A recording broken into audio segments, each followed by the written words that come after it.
Gəlin bunların isbatına birlikdə baxaq. Sinus 2 alfanı biz yaza bilərik ki, sinus alfa plus alfa şəklində.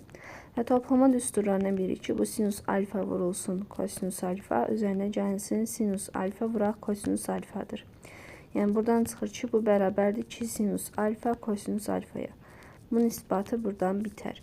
Sonra baxırıq kosinus 2 alfaya. Bərabərdir kosinus alfa plus alfaya. Toplama olanı demişdik çıxma olur. Yəni kosinus alfa vuraq kosinus alfa, çıxaq sinus alfa vuraq sinus alfa.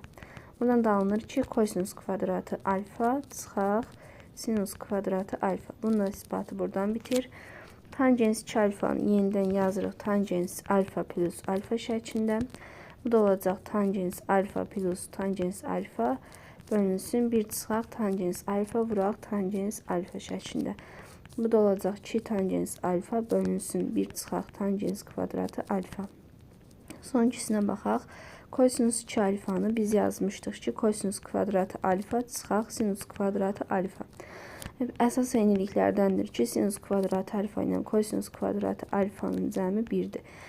İndi sinus kvadratı alfanın yerinə gətirib biz qoyuruq 1 çıxaq kosinus kvadratı alfa. Buradan da alınır ki, 2 kosinus kvadratı alfa çıxaq 1.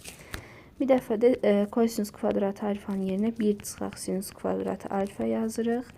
Və son olaraq da alınır ki, 1 çıxaq 2 sinus kvadratı alfa. Və bu da bunların isbatı.